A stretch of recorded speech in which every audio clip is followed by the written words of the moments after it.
Hi everyone, happy full moon in Aries and greetings from Mr. Rowan Tree. I am just doing a little video. I'm just doing a little bit of a video to share what sometimes I do when there is a particularly powerful for what I feel, to me, full moon. Because as we know, nothing controls us in this world, but we're influenced, we're encouraged, we're given an invitation with celestial bodies, such as the moon. The moon represents our inner workings, our subtle body, our emotions.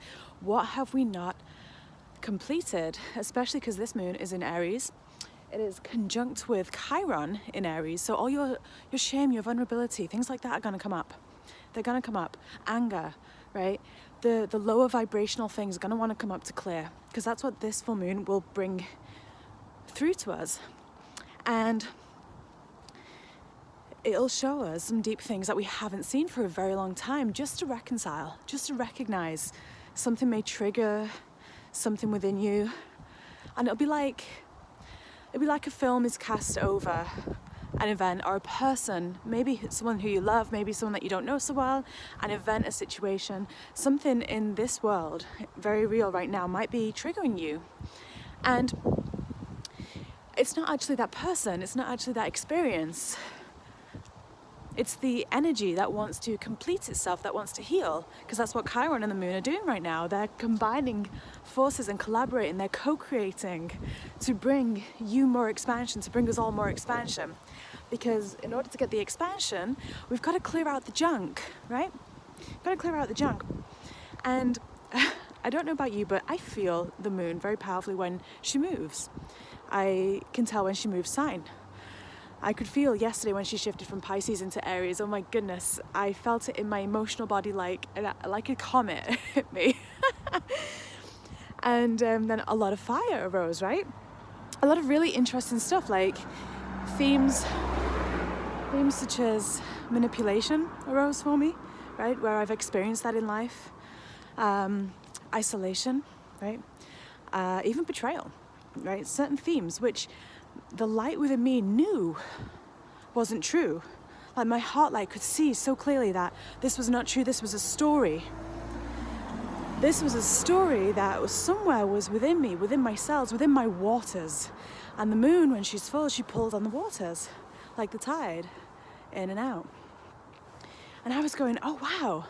And I was talking to myself in the mirror. I was looking at myself in the mirror in my eyes, and I was essentially having this kind of two-way conversation with the truth of who I am, the light of who I am, and the wounded child within me, where these false stories have created themselves.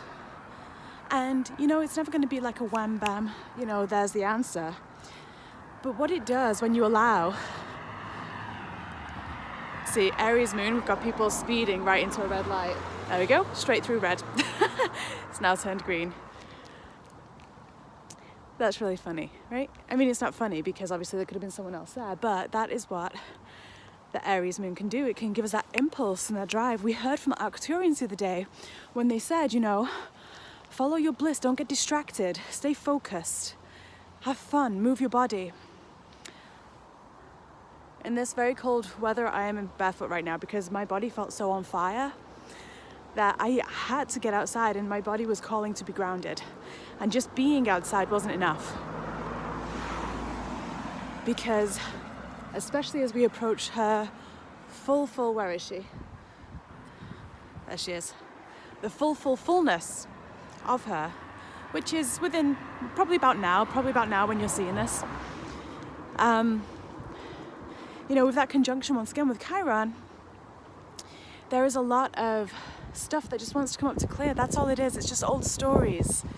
Let's not take them personally. Just let them play out. Listen to them.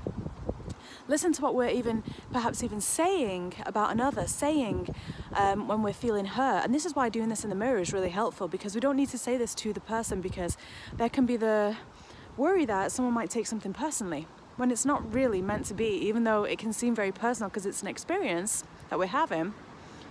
It doesn't necessarily mean it is actually personal, right?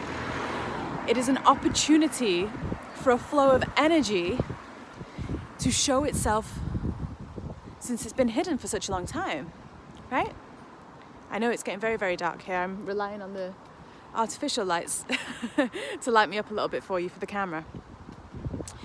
So I'm just going to pause here while I've got a little bit of light behind me. But the point is, you guys, is that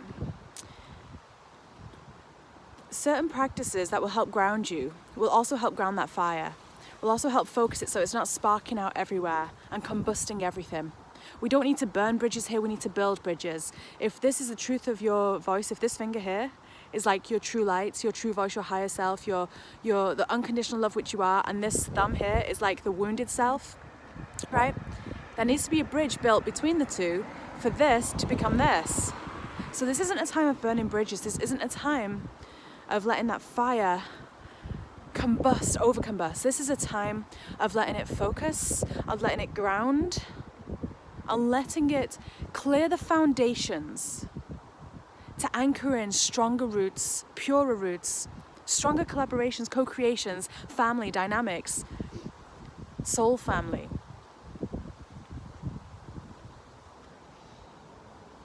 So for me, I had this overwhelming urge. I was like, right, okay, I can feel that this is mounting. I need to get outside. And as I was about to put shoes and socks on, I was like, take these socks back off. Socks have to come back off. Socks have to come straight back off so that I can connect with the wonderful concrete. Because I do not have any grass right here, but I will find grass, I'm sure, at some point. But even doing this, it accesses all the pressure points, your meridians. Your whole map of your body is on the soles of your feet. It's on the palms of your hand as well. It's on your face. It's in your yoni. You know, all these different parts of our body reflect our whole body. It's a blueprint. So letting those pressure points get activated and connecting in the elements is going to be so helpful to you all this weekend. So if you do anything else, allow yourself to connect with the earth in this way. Let it calm the fire and let it refocus it so that you can create more of your passion, your desire, your bliss, rather than combusting and burning bridges. Okay? Everything is an illusion unless it is bliss, unless it is happiness, unless it is expansion, beautiful love. I just turned the light off there. I have a tendency of doing this as I walk past lights, especially when my energy is this high. Okay, sorry light. That lamp will come back on in a bit. Let's see if we can turn it on. We might be waiting a while, so. But the point is, there it is. The point is that if it's not love, it's not real. And if it's not real, then we don't want to be acting, speaking, making decisions in that space, right? What's that going to build? What is that going to build? So anyway, I send you all so much love. I look forward to seeing most of you, some of you, all of you, however many are called, on the solar eclipse, the Scorpio solar eclipse workshop I'm doing on the 24th. We're going to be discovering a new part of the Akashic Records that many of you will not have visited. Temple of the Moon, have an initiation with Ascended Master Chesed, that's how I pronounce it.